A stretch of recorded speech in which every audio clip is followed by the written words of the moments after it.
Hello everybody, welcome back to Chris Bosch Props. Today I wanted to do a quick video just showing you the progress that I am making on the Robocop suit. There's a few little things I've been doing behind the scenes, and I apologize for not posting as many videos as usual. That's just because I've been grinding this thing out, guys. So I'm going to update you and show you where I'm at, guys. So let's get to it.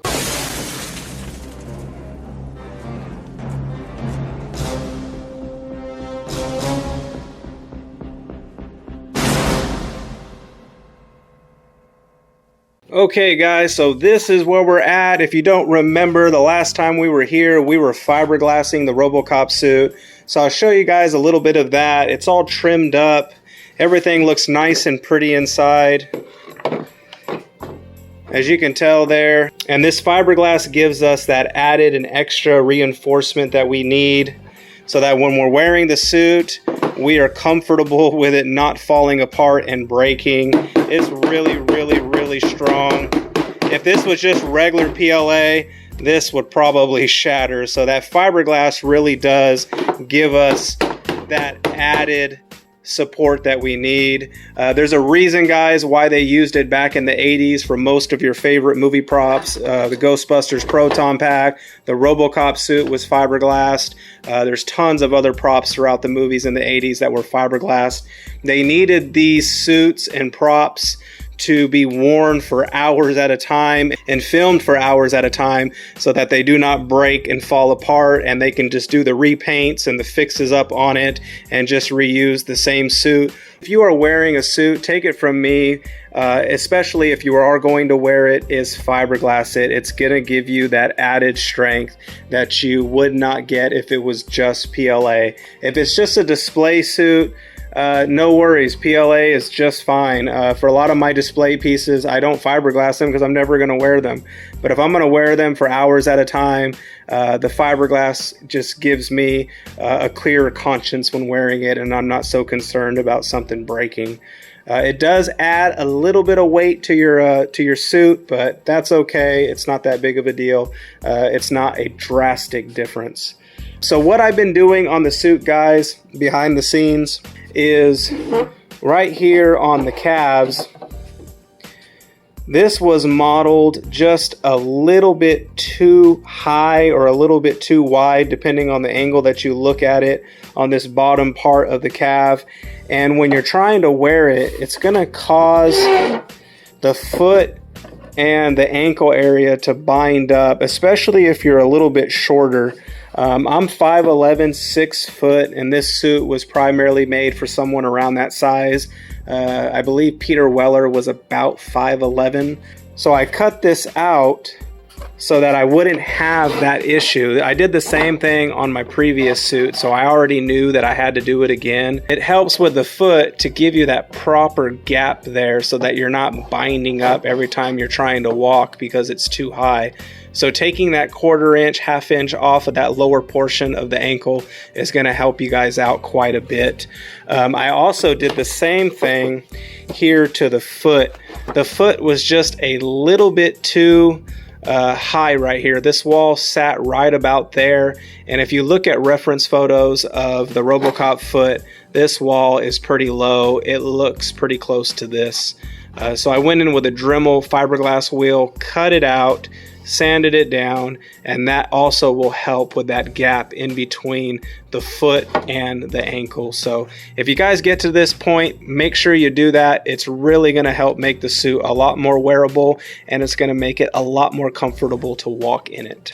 And then I'll go back in a little bit here, and I'm going to add in some modeler's putty, some epoxy putty. It's a 2-part putty that I can sculpt all this out, fill in that infill, and make it look really nice and pretty. I'll have to do the same thing there on the ankle of that calf. Another thing I've been doing is modeling all the Fox screws for the armor. As you can see, there's tons of these little Fox screws that I modeled and printed out. They're all over the place here in Ziploc bags. It's hard for me even to keep track, but that's what I'm using for all the fake screws. Saves me a lot of money, a lot of time, and a lot of a hassle, to be honest with you.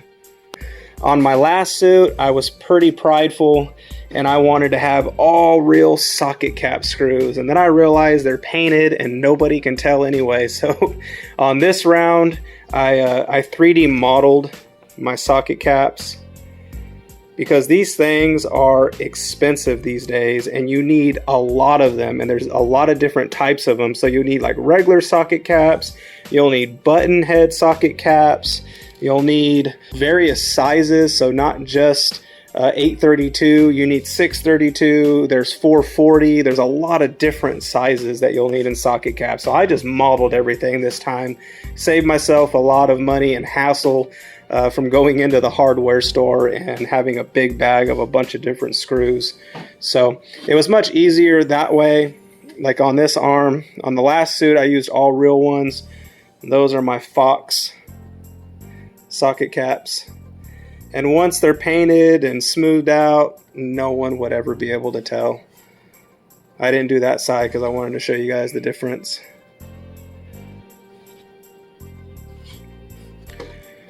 Also on this chest here, on this part, I used real ones on my last suit. Now we're just going to use some fake PLA screws. But it'll look just the same once it's painted, guys. So yeah, and also on this area down here, those are kind of supposed to mimic some rivets that hold together this piece. This actually on the original suit attaches to the back piece and it's riveted on. So yeah, that just kind of simulates some rivets. And then I drilled out the holes on those little side. I don't even know what they are, but I drilled out those holes on those side pieces there.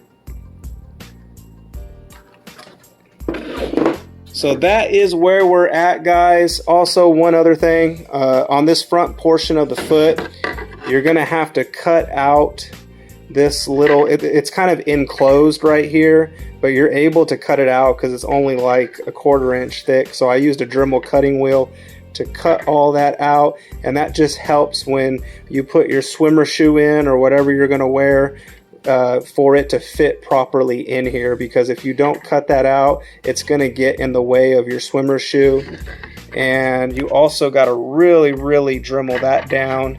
And then I use a heat gun to kind of warp this area and push it forward so that the tip of my swimmer shoe will fit right, because if you don't do that, it like hits right here for some reason.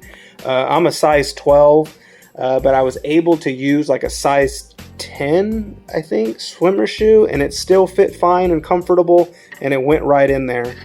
Don't quote me on that though. I want to say it was a size 10 or an 11 swimmer shoe that I got, but it fit my size 12 foot perfectly, and it fit right within this foot just right. So that's where we're at, guys.